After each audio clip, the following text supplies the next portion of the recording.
Guys, magluluto tayo ng ginisang upo. So, yan. Ito natin yung bawang. Siniba natin yung sibuyas, kamatis, saka yung kahit natin. Isa lang natin na mabuti.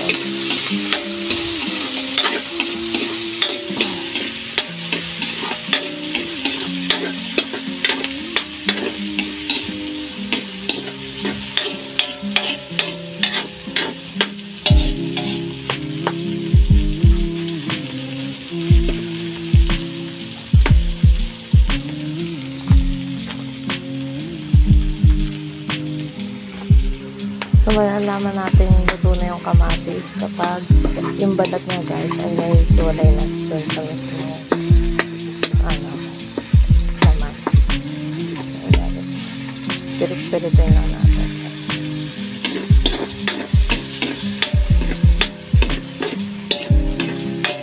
Tapos yan, guys, pag alam nyo natin medyo luto-luto,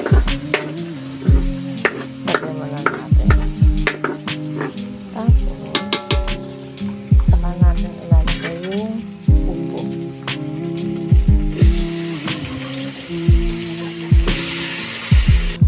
Yan, pagkalagay natin ng upo.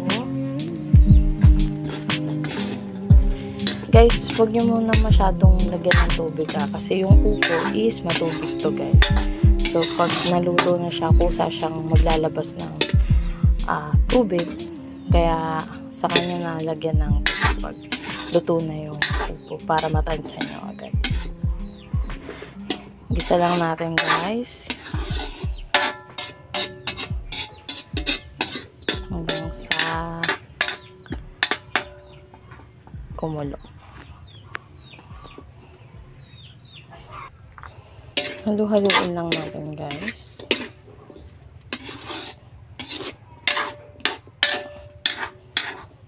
Okay, kapag nakikita nyo kumukulo na, lagay na natin yung salt and pepper. Salt. And then yung pepper. So, as you can see, guys, nagtutubig na siya. Ito yung sinasabi ko na wag muna kayo magdagdag ng water kasi hindi pa siya ganun ka-luto. Kusa siyang magbibigay ng tubig. Actually, guys, sakto na ito. Bango, guys, kinamoy nyo lang. So, lutuin pa natin siya until mag-translucent yung gulay, yung upo mismo.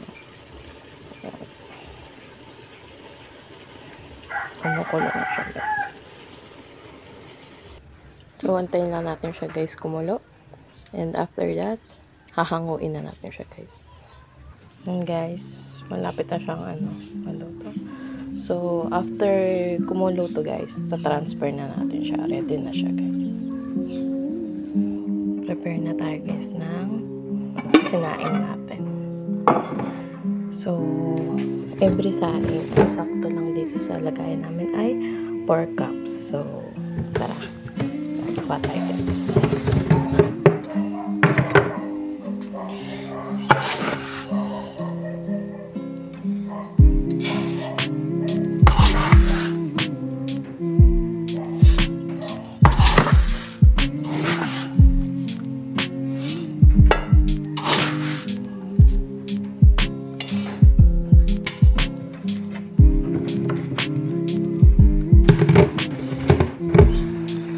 So, lagay na natin, guys, yung hugasan na natin.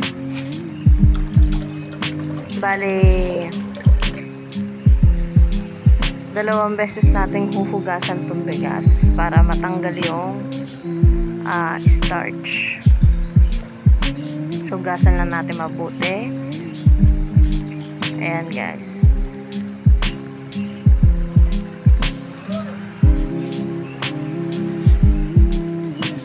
Hindi ko masyado natansya yung lakas ng pag-alis ng tubig. Kaya medyo may natapon na bigas. Pero, eto, second time.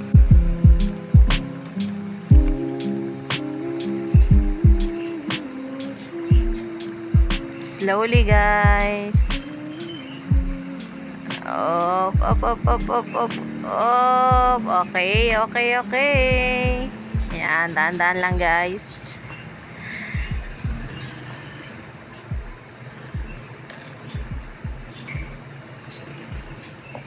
Tapos dito guys, ito na yung paglagay natin ng water. So, tansyahin lang natin yung water natin.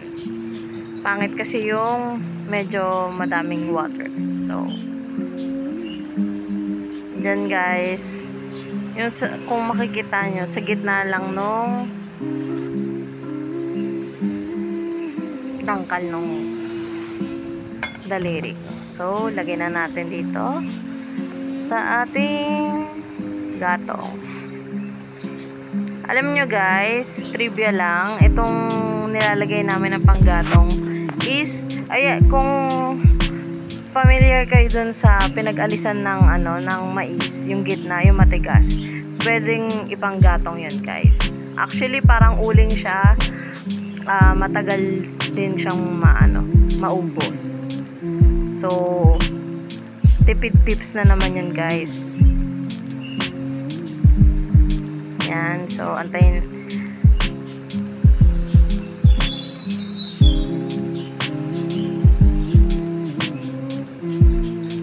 Bali, nagpapatanim din kasi kami ng mais. So, after makuha na yung mga mga butil ng mais, yung gitna kasi tinatapon na lang yun. Pero dito sa probinsya, pwede mong ipunin yun tapos gawing panggatong. Parang din siya, uling. So, double purpose guys. May pangbenta ka na mais na pits, meron pang panggatong. So, salin na natin yung ulam guys para malipat na natin sa loob.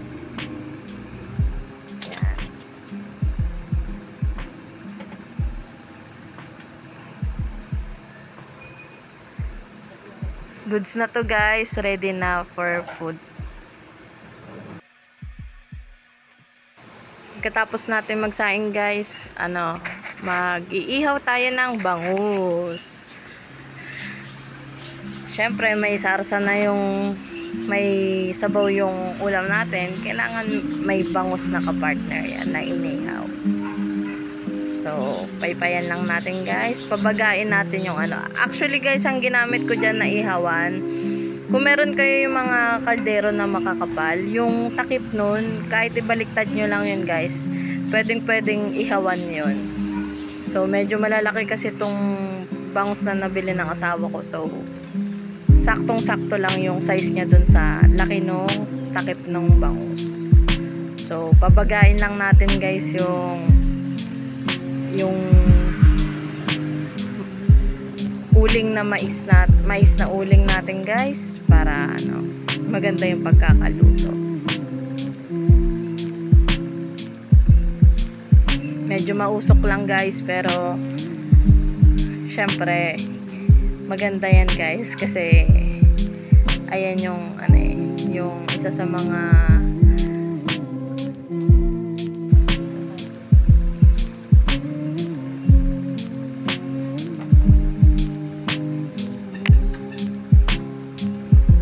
dito sa probinsya guys, yung mga gantong luto guys, medyo mabusisi siya, madaming proseso, pero masarap naman guys. Simple pero masarap. Sa Manila kasi kapag nag-ihaw tayo, 'di ba guys, medyo mausok, alam na agad na hindi kagaya dito, kahit magluto ka ng gatong, walang problema. Mas makakatipid ka sa gas, sa LPG. Ito, kuha ka lang ng panggatong. So, ayan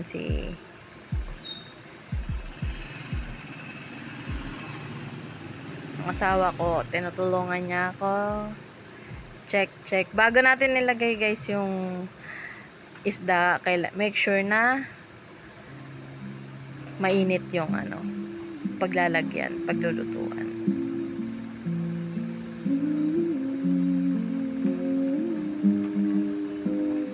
So, continuous lang nating painitin guys. Medyo malakas yung apoy dyan, pero mamaya aanoyin natin yan, aayusin. So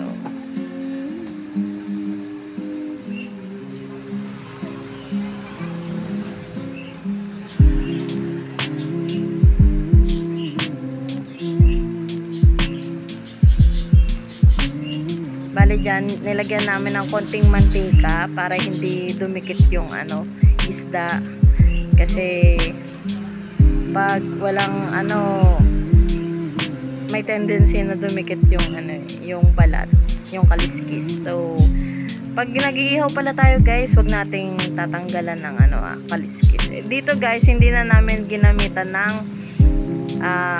foil or dahon ng saging kasi hindi naman siya direct dun sa sa apoy. Yan.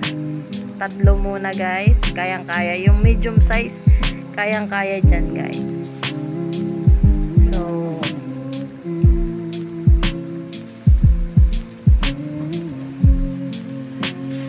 yan guys.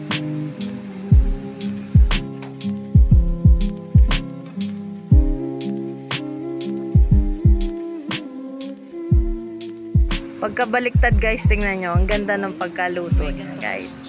So continuous lang nating iluto yung kabilang part at ready na maya maya yung pananghalian natin. So bye guys, salamat po.